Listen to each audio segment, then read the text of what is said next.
Today's video is the last little bit of section 2 in our social science resource guide. If you're following along, we're on page 59. It's important to note that where we left off is in the heat of the Vietnam War, and Nixon is in the middle of a re-election battle. So the war is incredibly unpopular here at home, and that has an impact on his re-election campaign. So Nixon did not end the war right away, but he still narrowly wins re-election in 1972. Henry Kissinger is his Secretary of State, and they get a peace treaty between the North Vietnamese and the South Vietnamese, including the United States. This is called the Paris Peace Accords. And basically this includes this ceasefire, an end of the tensions there, or not the tensions, an end of active fighting in Vietnam, prisoner exchanges, and this is key, a complete withdrawal of American troops. So American troops are leaving South Vietnam completely. This is the price being paid to stop the fighting here. What happens as a result? The North Vietnamese forces, they completely overrun South Vietnam. It's really, really difficult. American personnel at the embassy have to be airlifted away. It's sad. It's not a good end. Next, we're going to talk about détente. This is a really important concept with academic decathlon. Détente broadly means a de-escalation of the Cold War. Okay, so calming down of the Cold War. That's what you kind of have to remember anytime I say the word détente. It's calming down of the Cold War. We're going to talk about this in we're going to start talking about this in terms of what they call the Sino-Soviet split. This Sino, you have to remember this, you have to understand that this refers to China. Okay, that was the other really large communist country at play, not at play, but as a factor in the Cold War. So think about this fact right here. In the early years of the Cold War, American officials tended to view world communism as a single monolithic movement. In other words, that they were unified, that all of the countries, especially the Soviet Union and China, were unified in their desire to spread communism, and also in the way that they imagined communism would be executed, that it would be carried out. Instead, what happens is what we call the Sino-Soviet split. There's a diplomatic rupture between China and the USSR. This starts in 1958. The leader of China at this point is Mao Zedong. And he starts something called the Great Leap Forward. This is in 1958, and he decides he wants massive Chinese economic growth, okay? Mao also does not like Khrushchev. Nikita Khrushchev, if you recall at this point, is the premier of the Soviet Union. And Mao does not like him one bit. And he's not afraid to show it either, which of course Khrushchev is really not going to like. So these two just generally don't like one another. Here's another problem. Moscow supports India. If you remember, India is one of the nations who did not want to align, but Moscow wants to try to get these non-aligned countries on its side, just like the United States is trying to do at this time. However, this is going to really anger China because India shares a border with China, and they fight over it. So here's one more thing to anger China, that the Soviet Union is trying to support India, who China fights with a lot. Okay, so here's the next thing. We have Mao Zedong starting something in 1966 that he calls the Cultural Revolution. The Cultural Revolution in China was an attempt to root out any enemies of Mao's ideals and his beliefs. It was violent, it was huge, and it left a lot of people in China dead. It was not something that was good for China in the long run, even. Um, and China's in turmoil and because of it, and other countries isolate China because this cultural revolution and the way Mao carries it out, it's violent and it's dangerous and it's not good. Um, at this point, it's important to notice Nixon is watching all of this. President at this point, okay? Nixon is president. He is watching all of these things between China and the Soviet Union with great interest. He wants these two not to be on the same side. And he has decided at this point, we're going to make detente even more of a priority. We're going to try to bring the Cold War down a little bit. Here's Kissinger. He says, the ultimate objective of detente is improving our diplomatic clout or our influence by becoming closer to both the Soviet Union and China than either one is to each other. So we're going to play these two off of each other, and we're going to try to get closer to them individually than they are to each other. So now we're going to go back to USSR a little bit for this next perspective. We're going to talk about Leonid Brezhnev. Leonid Brezhnev is the next secretary of the Communist Party. He takes over in 1964. Khrushchev is unpopular at this point, okay? And because he's getting really erratic and things are starting to not look really good in the Soviet Union.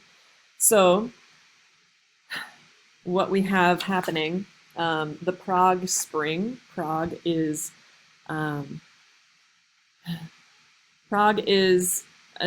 city that is in Czechoslovakia, and it's starting to kind of rebel against the Soviet Union a little bit. So here we have 1968, and in Czechoslovakia, they bring a new challenge to the Kremlin, which is Moscow, okay, which is the Soviet Union. So the leader of the Czechoslovak Communist Party is Alexander Dubček, is how you say that, Dubček. He's the new head of the party, and he issues a platform. This is going to sound familiar, but not as a communist ideal. Personal expression, individual liberty, freedom of the press. This sounds like democracy. So of course the United States is going to support this, and the USSR is going to be upset about it. So during the brief opening of the Czechoslovak Society, this is now called the Prague Spring, writers, filmmakers, rock musicians, there's a burst of creativity. And that comes from a temporary removal of the state saying, you have to do things the way we say it, okay? So Brezhnev, over in Moscow, he sees this, and he's afraid, as everyone is afraid at this point of this domino effect, that the subversive spirit of the Prague Spring is going to spread. And he's worried about other Eastern Bloc nations, okay? So he's not going to go for this. He orders a full-scale invasion of Czechoslovakia. After the spring and summer, Moscow issues the Brezhnev Doctrine, and this is the exact opposite of detente. It says the Soviet Union has an absolute right to intervene in nations where communism is under threat. So this basically says we're going to continue to invade countries like Czechoslovakia if you guys in the Eastern Bloc don't obey. Another thing that's happening near the same time, the SALT treaties. Soviet-American detente. This is coming. This is coming in the light of the Prague Spring, and also detente trying to de-escalate things. So what we have is Soviets and Americans agreeing to something called the Strategic Arms Limitation Treaty. And there's a pair of these. This is called SALT I.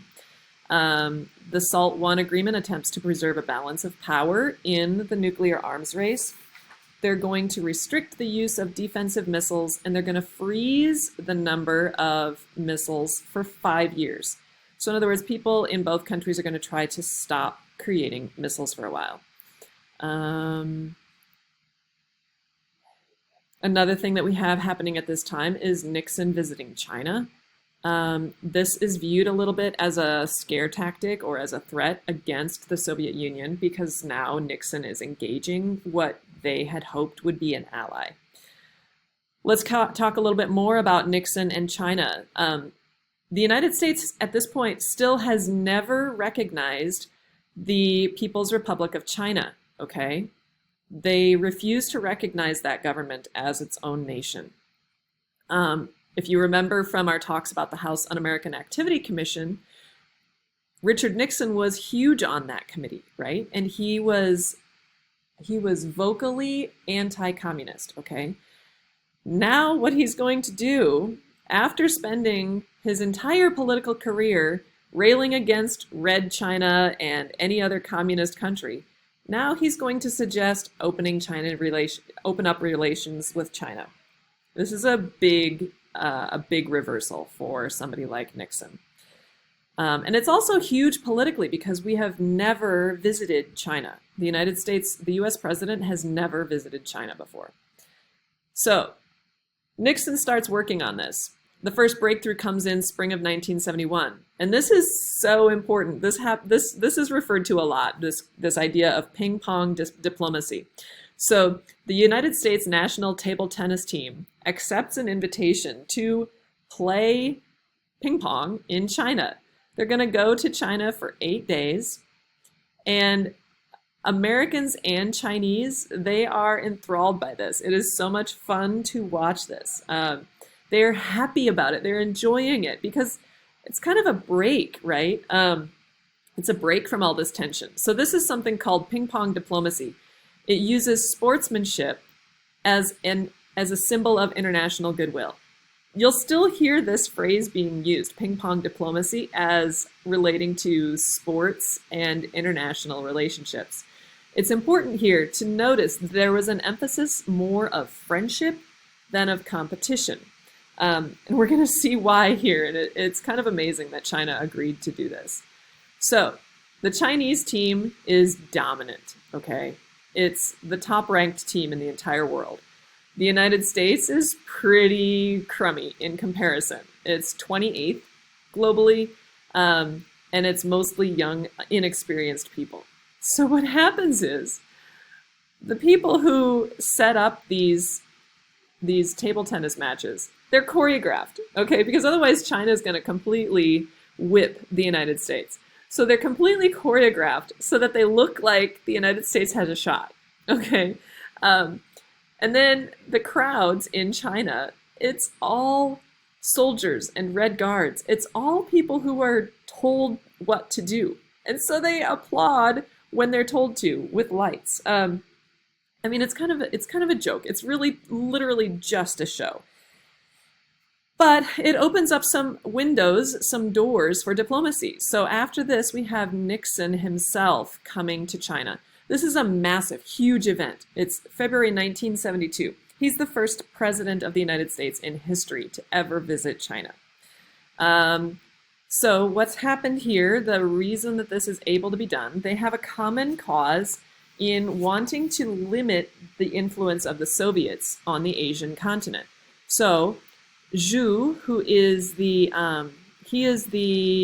premier in China, Zhu and Nixon end some talks with a statement, and this is a really kind of a betrayal statement by the United States. This statement recognizes Taiwan as part of China, and the United States says it's willing to withdraw troops in the future. So if you guys remember, when the People's Republic of China happened, the Nationalist Party was kicked out, and they all went into exile in Taiwan. PRC claimed Taiwan as theirs. The United States supported the nationalists, and by saying that they're willing to leave Taiwan alone, it's a rebuke of the loyalty to this existing defense treaty and the nationalist government in Taiwan.